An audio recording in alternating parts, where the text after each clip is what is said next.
ideas, courage, flavor, and future. This is where we talk about everything Africa. The politics that shape our nations, the innovations that shift our economies, the culture that colors our lives, the challenges we face with honesty, and the victories we are building one story at a time. On this show, no topic is swept aside.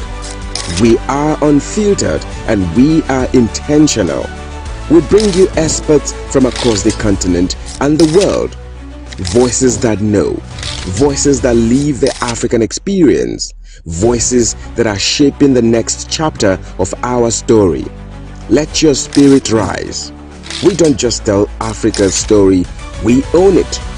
Join Joy Asonye on Razep Africa, Monday to Friday at 11 a.m. to 12 noon on Global Television.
Dr. Ojukwu is Dr. Ogbonna Ojukwu is a consultant obstetrician and a gynecologist. He's here to discuss all of this. I welcome you. Thank you so much. I'm happy to be here. Yeah, I'm happy that you're here as well. It's something that a lot of people have several myths about, and I know cultures change.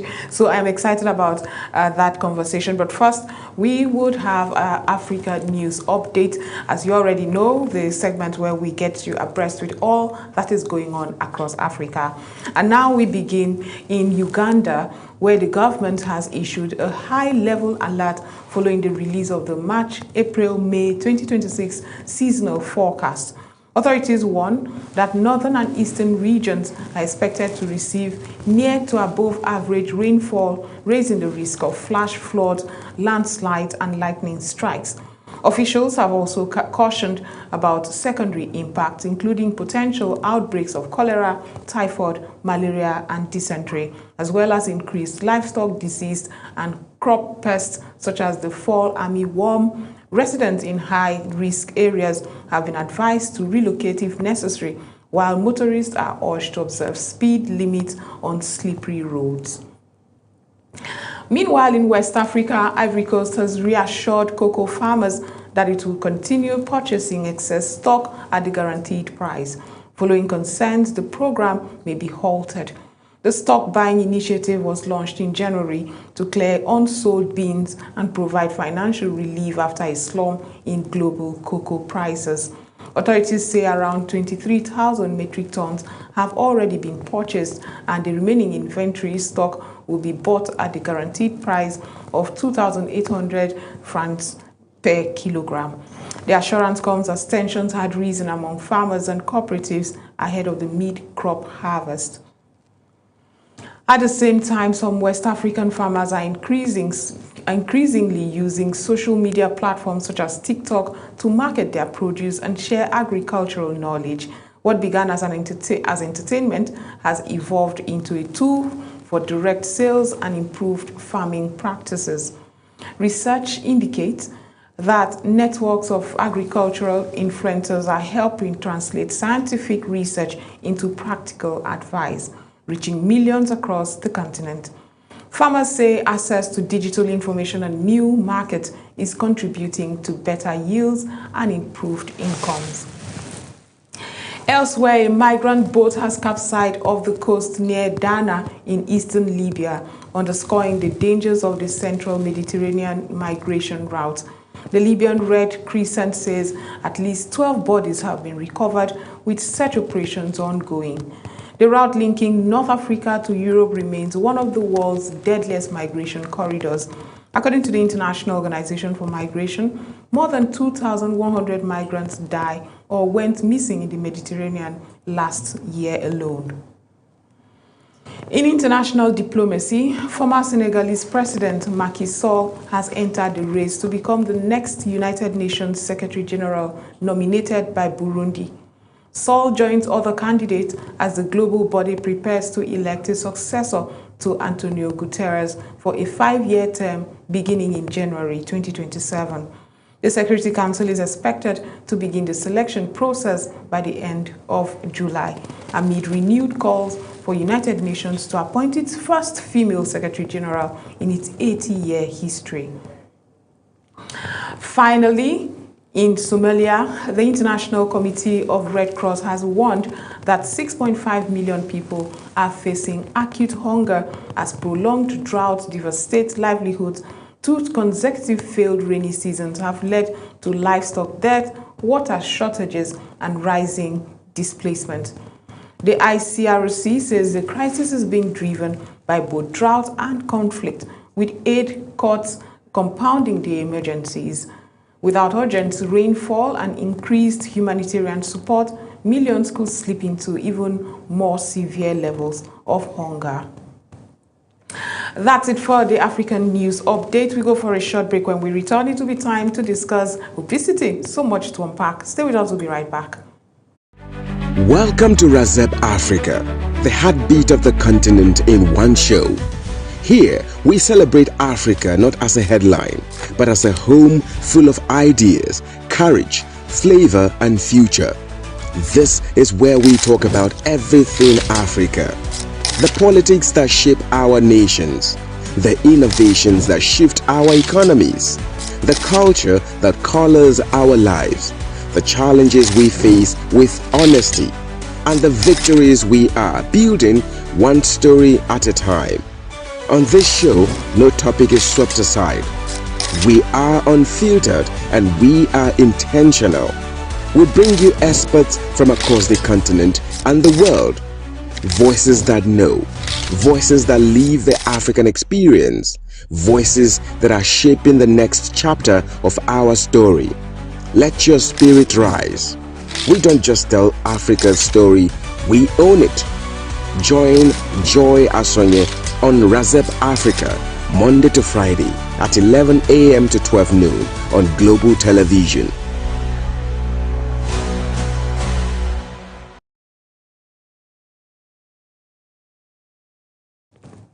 Welcome back from that break. Today, as we mark the World Obesity Day, we confront one of the most pressing public health challenges of our time. Obesity, a complex condition influenced by a mix of genetics, environmental, and societal factors. These affect millions globally and carries profound implications for health, well-being, and quality of life. To help us navigate this vital topic, we're joined by Dr. Ogbonna Ojukwu, a distinguished consultant, obstetrician, and gynecologist. Welcome. Thank you so much.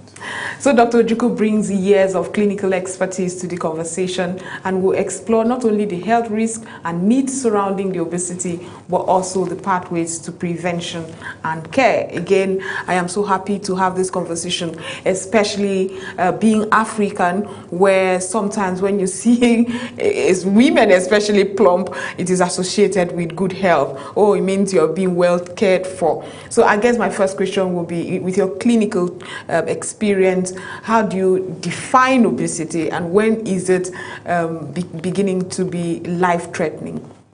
Okay, obesity is a chronic, relapsing medical condition that affects both the lifestyle and has some health risk implications. Usually, traditionally, we used to use the basic mass index, what we usually called BMI, to define it, which is calculated using the patient's weight, height, and divided by the height 2 times. Right. So when you now get that, if the value is above 30 or equal to 30, then you consider the patient to be obese. Wow. With that calculation, there are a lot of people who fall into that line of obesity. But I've also heard people say that, oh, it's not about the look, because some people are overweight, but are not necessarily looking overweight and unable to move, and they are not 600 pounds per se, but you could weigh, and sometimes people come and say, oh, the doctor has asked me to lose weight. At what point is it, does it now affect your health, and when do doctors start getting weary? Let me just explain a little bit about the weight, because that's why presently people are not just using BMI to assess obesity. They are now introducing what we call the waist circumference. When you now combine the BMI and the waist circumference, you'll be able to know, especially with that waist circumference, the risk of those medical conditions that usually associated with obesity is higher when the waist circumference is high. Usually for an African, above 94 centimeters for a male and 92 centimeters for a female is considered abnormal.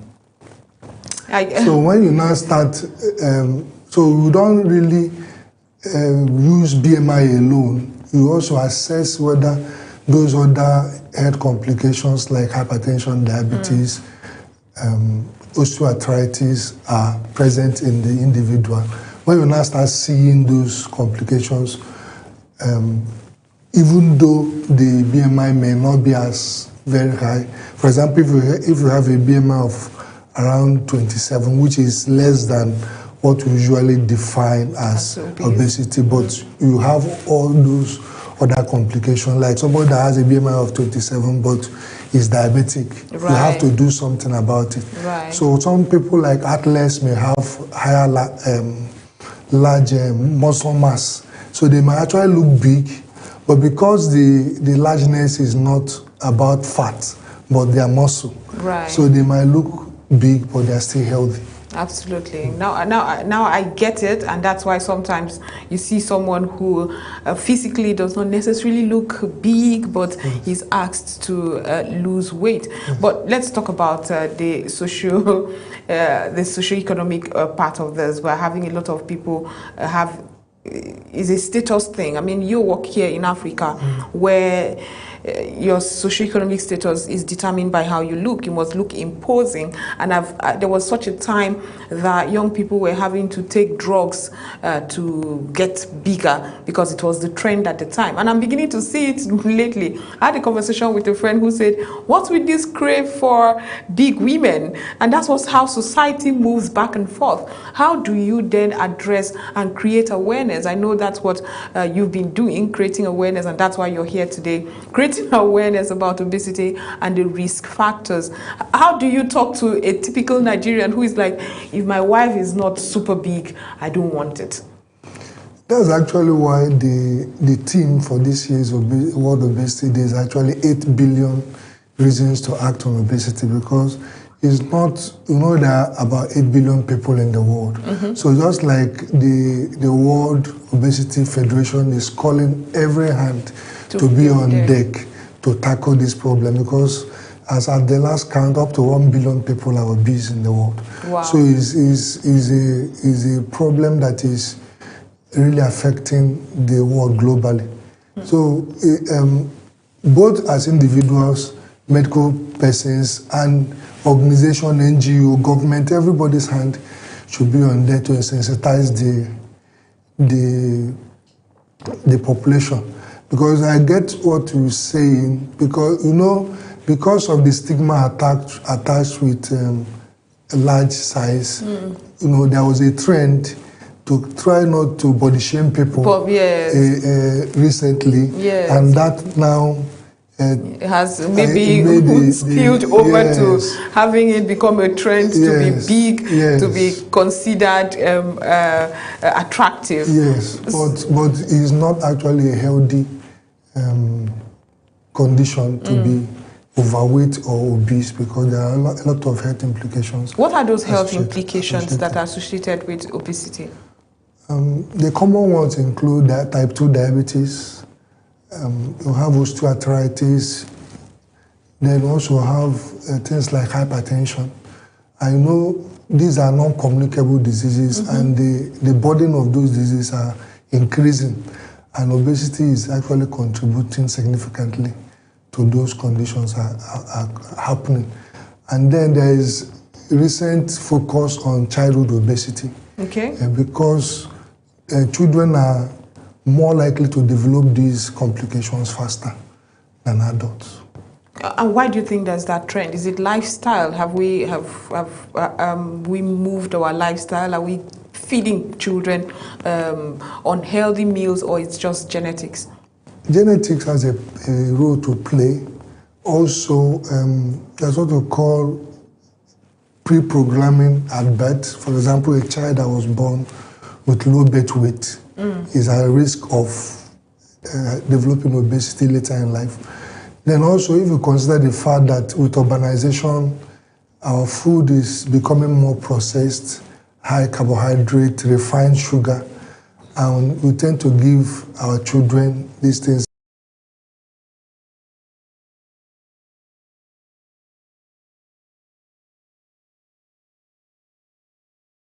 Juice and all that and they are not natural juice. They are often highly high refined products. So those contribute. Then also the tendency of children to lead more sedentary lifestyle, like the advent of video games. You know, see a lot of children staying indoors, playing games. Gone are the days when you went back from school, you go out again to have outdoor play games, with and friends, all that is reducing. So those is a multifactorial issue. So it's contributing to childhood obesity.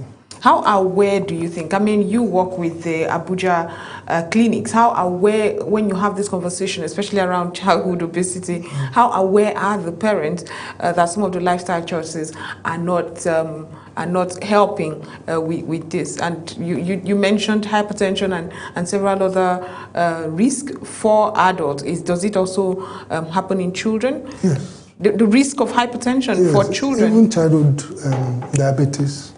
Having more children come down with diabetes, and some of them are linked to childhood obesity. But of course, some of the times you might have a genetic predisposition. Mother or father may be diabetic, which they have now inherited the gene, but now the environment is now making the condition to manifest. Some of the parents are aware. Some of them may not really be aware, but most of the challenge comes from challenges of life. Parents are busy, with work, trying to meet up to family needs, and then the pressure to be fast, so they tend to resort to fast food instead of home-cooked meal. Because one of the things you advise to tackle childhood obesity is encourage home-cooked meals. When you see a lot of parents resorting to fast food because of they are pressed for time. And not just press for time. That's actually where my next question was going to go, where I hear people tell you that it's cheaper sometimes. Because unfortunately, this sweetened and these refined products have been, I don't know if I don't know how it's done, but it's cheaper than natural these days. Going to take the natural meals, to have home cooked meals are super expensive. So fast food is just the next way to go. So, but is this affecting certain people in some economic level, or is it all true from all status of the economy? We're seeing people with these issues, or is across board? It's actually more common in people with high economic status, because they can afford some of these unhealthy diets, and for the fact that they tend not to have time to actually prepare homemade food, and they rather eat out. And it's not easy to get a meal in a fast food restaurant these days. But actually, comparatively, if you consider the health benefits, it may not really be expensive. It's just that people have not really taken a thought to it. Because if you, instead of giving a child an orange juice, you can give him 2 orange fruits to go to school. And the child, it is natural, it's not refined, and you are not throwing away the fiber content of the orange. So the child stands to benefit more than taking a refined But I know a lot of people who are watching you now and saying, that's not hip. No child wants to be coming to school with bananas or slices of pineapples. And so how do you address that when they say, oh, it's so tough to do that as well? It's actually training and packaging. It depends on how you package. If you package it in a way that is appetizing to the child, we borrow a leaf from people in other climes. They arrange their fruit in a very nice, fancy, attractive way. Right. When you do that, the child will pick interest. I know children like colorful things. So when you establish that, you start early to train the child in that regard. Absolutely. With time, you will get used to it. Now, how would you say that for treatment is in Nigeria? I know that we already have several flaws within our health sector. Are there ready communities that assist people who are suffering obesity? Because I've also heard that it's not just a lifestyle, it's sometimes psychological, where people use food to numb emotional pain and mental pain and all of that. So are there communities, and how does it work when you say, we're seeing you, we're seeing your lifestyle, we need to bring help? How do you determine that this person needs a drastic health intervention, or this person needs a psychological intervention?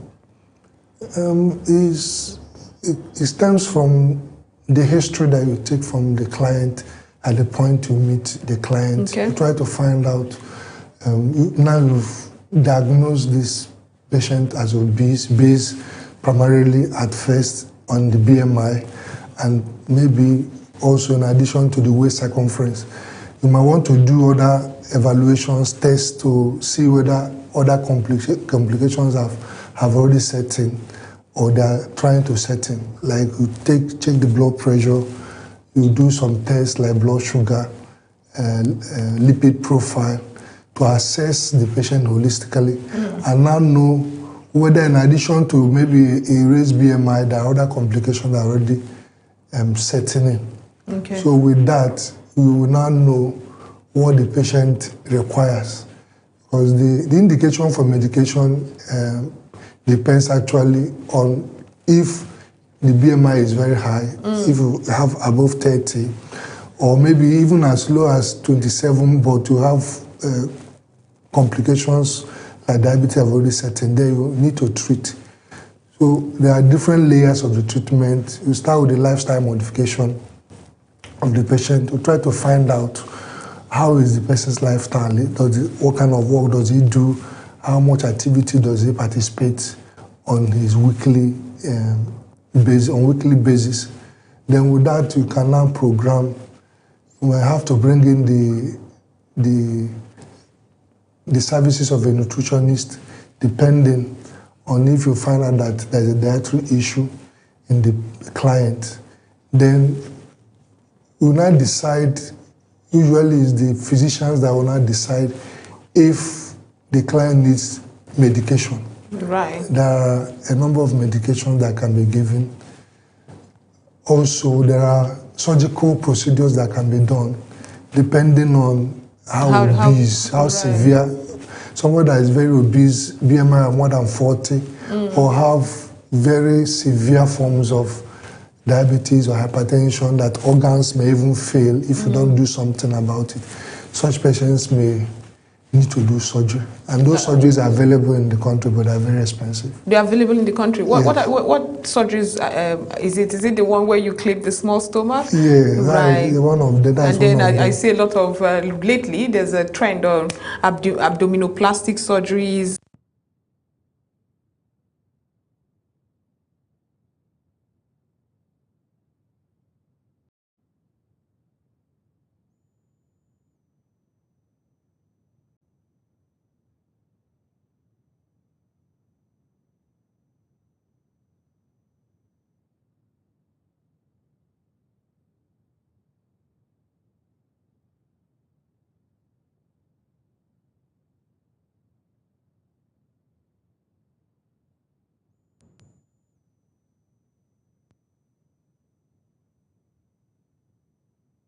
For the surgery. Well, how do you feel when lately there are several medications that are unfortunately self-administered by people who want to now go thin, and you see them abuse these drugs? I know there was an FDI report that it had health benefits like your liver and all of that. How do you feel? I mean, in one breath, you're saying, I'm creating awareness against obesity, stay healthy. In the other breath, people are going overboard to stay thin. So how do you marry it when you have conversations with people?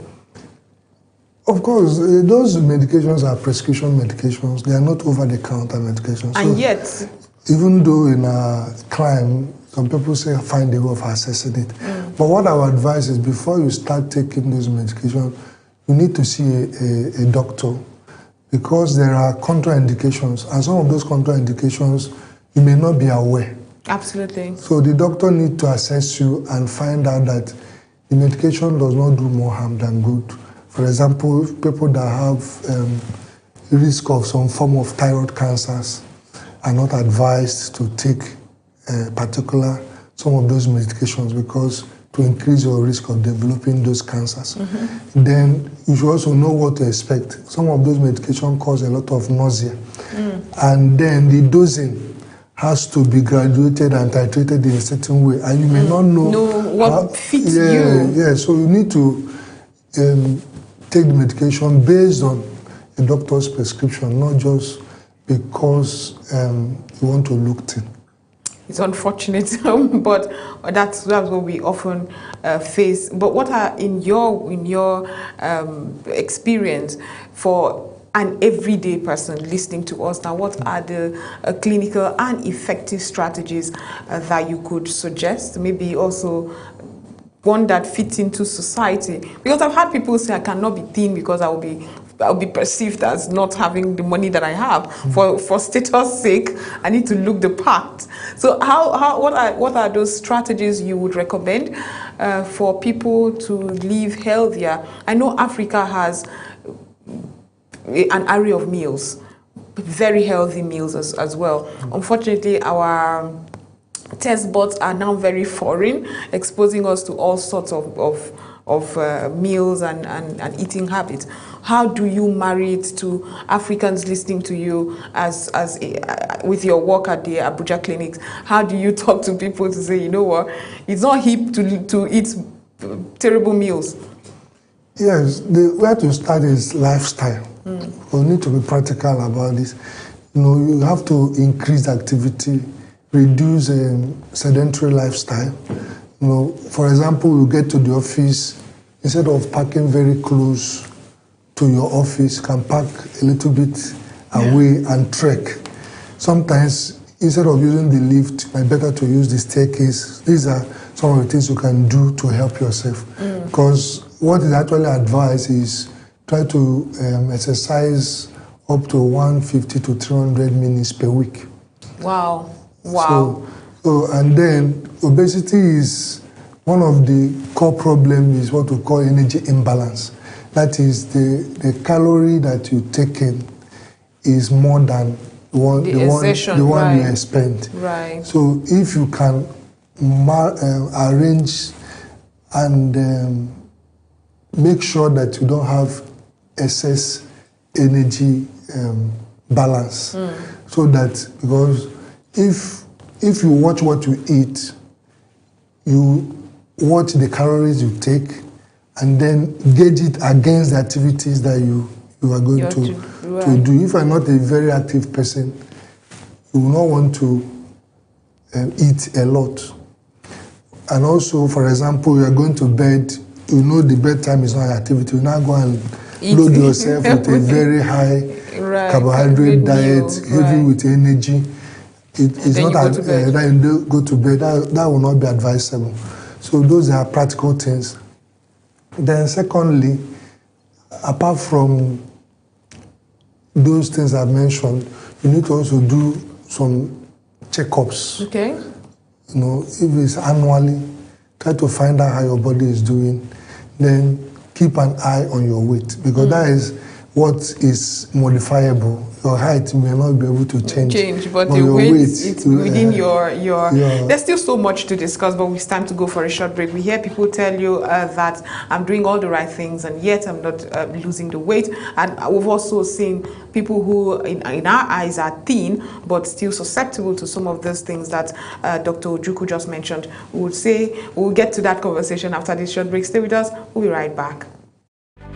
Welcome to Razep Africa, the heartbeat of the continent in one show. Here, we celebrate Africa not as a headline, but as a home full of ideas, courage, flavor, and future. This is where we talk about everything Africa. The politics that shape our nations, the innovations that shift our economies, the culture that colors our lives, the challenges we face with honesty, and the victories we are building one story at a time. On this show, no topic is swept aside. We are unfiltered and we are intentional. We bring you experts from across the continent and the world. Voices that know, voices that live the African experience, voices that are shaping the next chapter of our story. Let your spirit rise. We don't just tell Africa's story, we own it. Join Joy Asonye on Razep Africa, Monday to Friday at 11 a.m. to 12 noon on Global Television.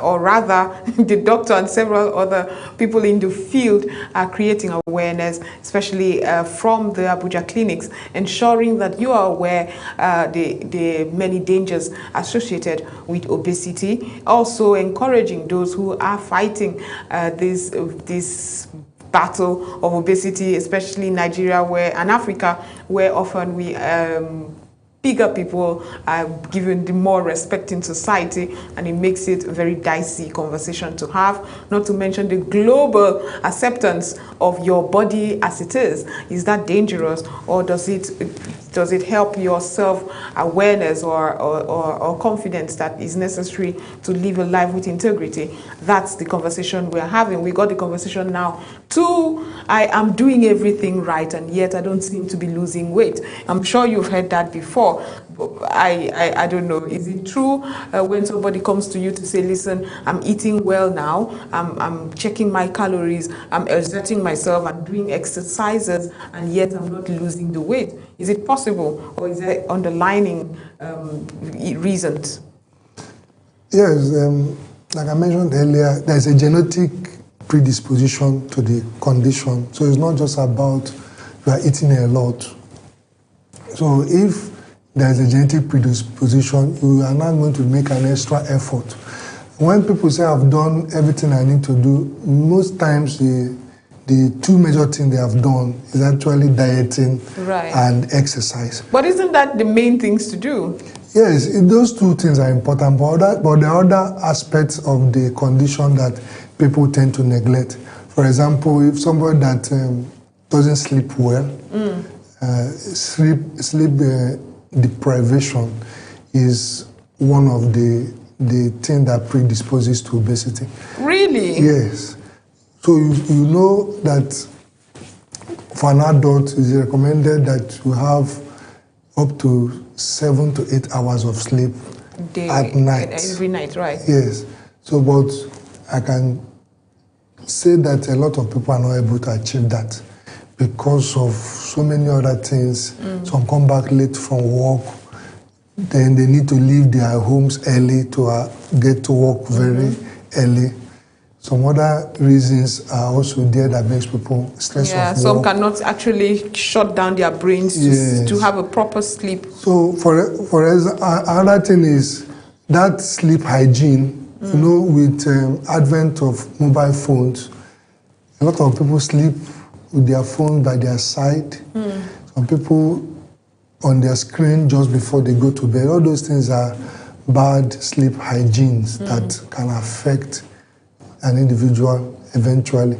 So there are hormonal components also to the condition. No, but I want to understand the sleep deprivation you talked about is very important to me because I sometimes I'm a call to that where I may go several days and not probably have that 8-hour sleep. Again, several factors are included. How then does sleep deprivation affect your weight gain? Like one, you know, when you don't sleep well, the hormonal balance in your system is altered. Okay. It's altered, and then you get tired. It is like a cycle. Right. You get tired in the morning, you need to eat more, stress is there. So a lot of things, cortisol levels are rising. So all those things combined. Okay.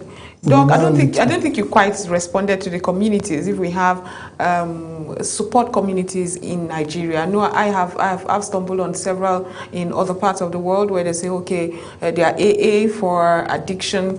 There's also those who are together trying to help each other with dieting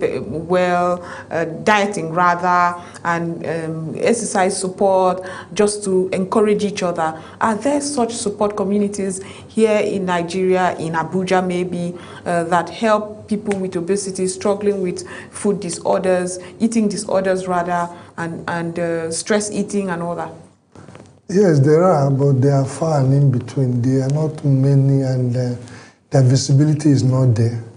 And they are not as organized and structured like we have outside of this climb. Right. But I know the World Obesity Federation is doing more to create those awareness.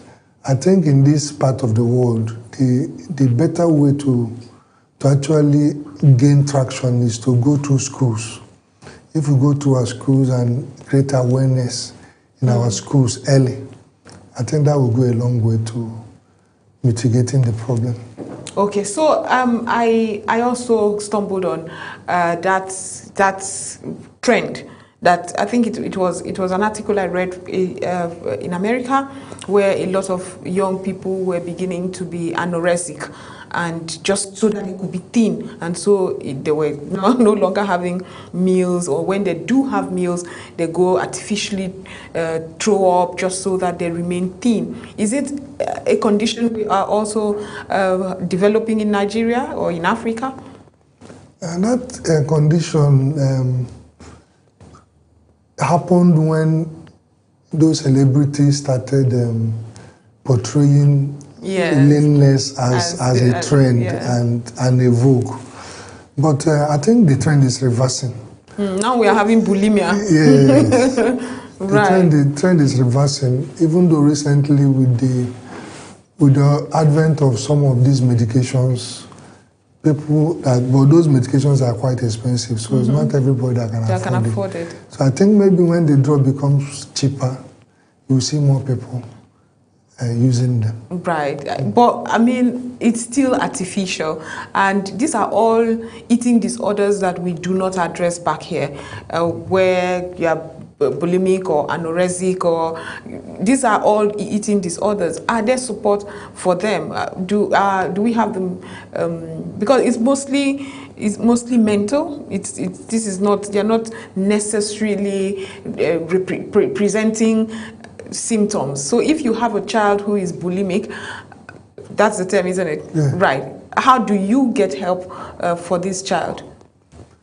These conditions can be treated in hospitals. What in our society, what we tend to see is more of family support system, right, rather than organized, maybe government and NGOs coming in. You know, maybe it's an area that some people should think about, right, coming in. But when you take the child to a pediatrician, they'll be able to help the child in one way or the other. Like we said, there are some psychological aspects to it. You might need to bring the psychiatrist in because there is what we call cognitive behavioral therapy, which will help, address that kind of problem. But it's something that should require the input of an expert.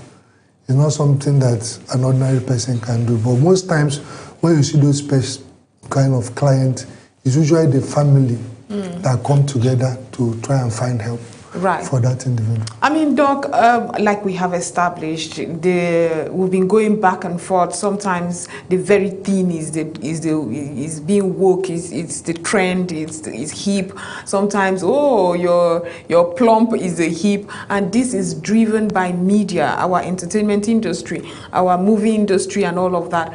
What would you suggest should be the advocacy, and how can we achieve it, considering how drastic it is when a trend is ongoing?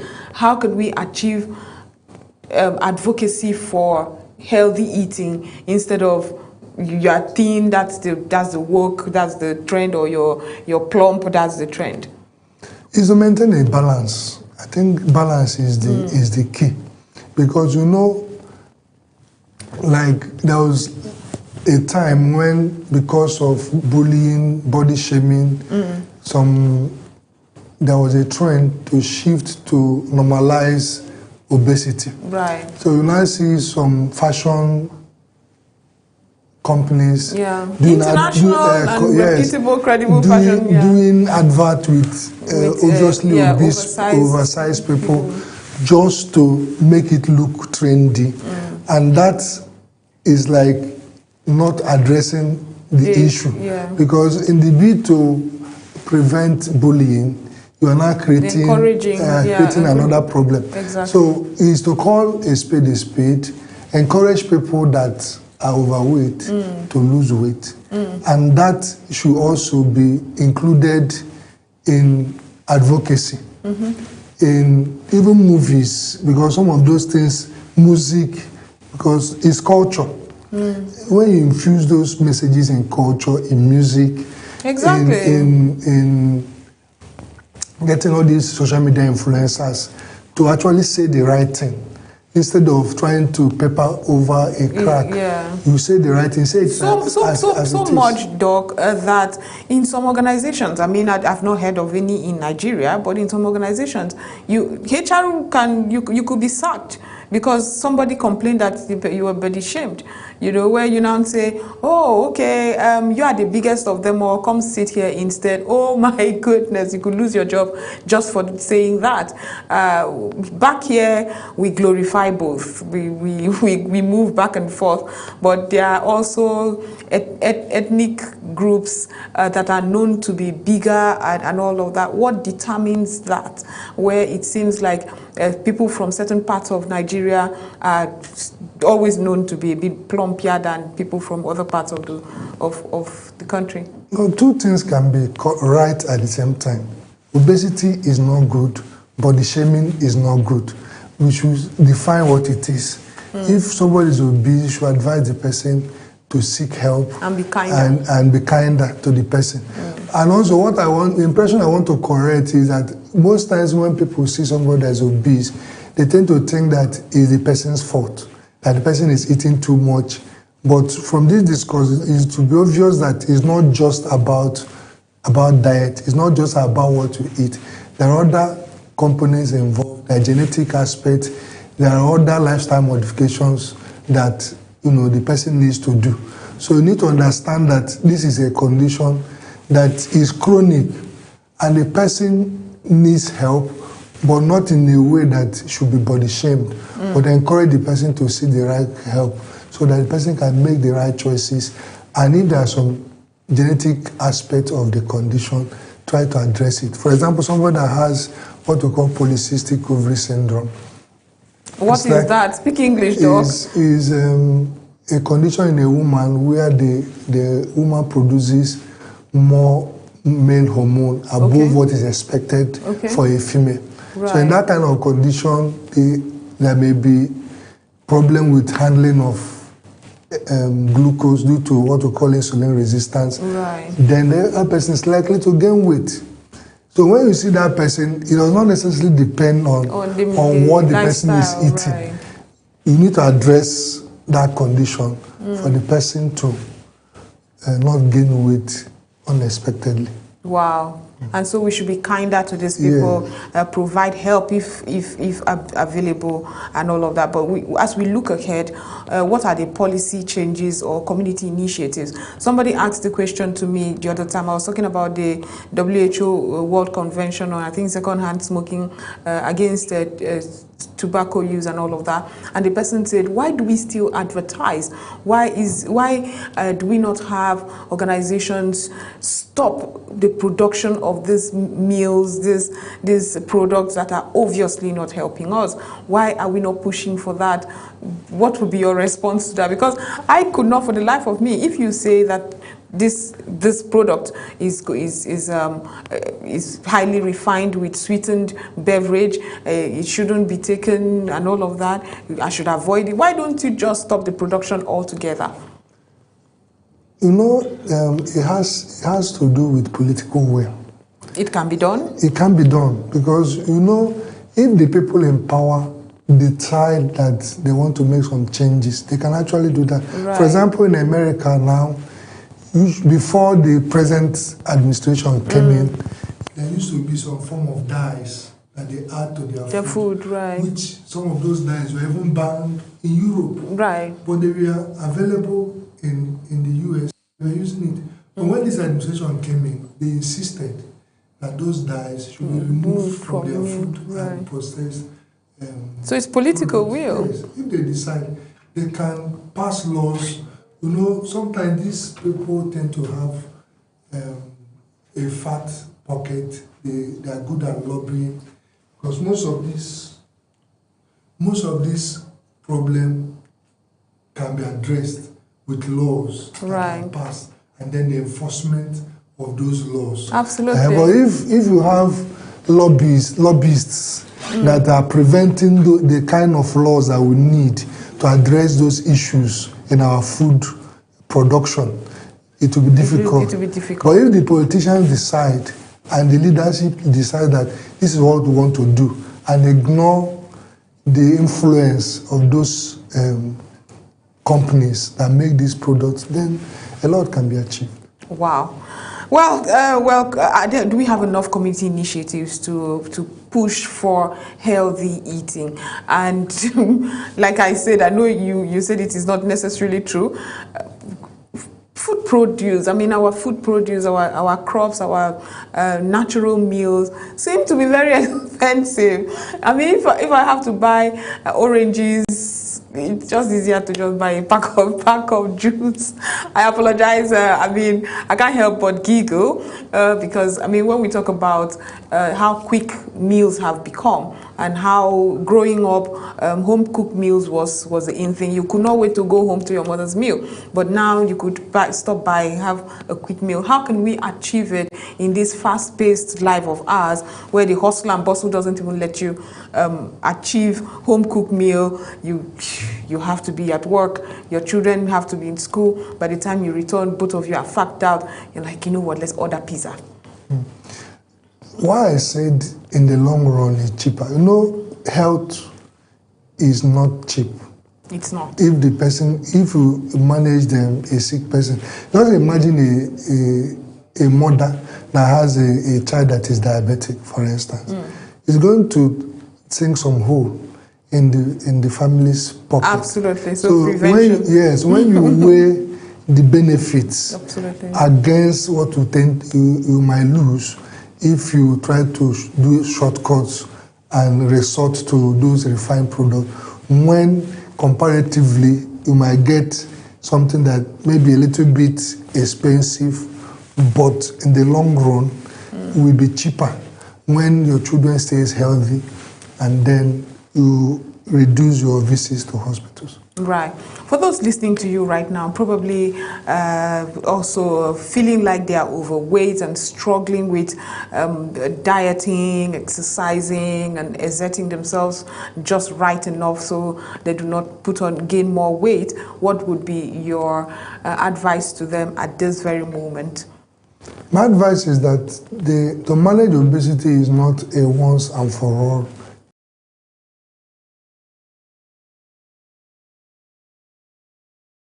Even the weight loss we are talking about is not, even when you lose weight so fast, it might be counterproductive. So, for example, if you set a target of losing 10 to 15% of your weight over a 3-month period, you are likely to achieve results. And most of the advice I give my clients is that instead of looking at the things you are supposed to do as an activity, look at it as something you are becoming. Right. You know, when you address yourself, this is, I'm not obese. This is, I want to change my identity, rather than I want to change my activities. Right. That will make you to now start more committed to what you want to achieve. Okay. So when your aim is to change your identity, it will now have a ripple effect on your health, then ripple effect on the weight loss you want to achieve. Then you set goals, set realistic goals. Instead of doing, maybe say 100 push-ups in one day, you can start with 10 per day. Right. And then gradually increase. Because most as your strength and your stamina increases. Most of the time they want to do everything at once, and then they now get fatigued. They get tired easily, but when you start slow, then you build up. The other advice I will give is better you pay attention to your pay a visit to your clinician, assess yourself first. What is your starting point? Are there complications already or that are trying to manifest? Then what am I supposed to do in addition to what I will do for myself, the exercise and the dieting? Do I need medication? So you find out from your clinician with some tests they are going to do. What is peculiar to you? Yes. Right. Then also family history is also important. Is your mother diabetic? Is your father diabetic? Do they have hypertension? So those will estimate your risks. So that you now start early to avoid something. If you need to stop drinking, you stop drinking. If you need to stop taking highly refined drinks, especially those that are heavily laden with sugar, you stop. Right. So those are start small, but aim to escalate the activities. Thank you so much, Doctor, and thank you to Abuja Clinics for the awareness drive on these very important issues to our healthy living. Thank you once again for being part of the show. You're welcome.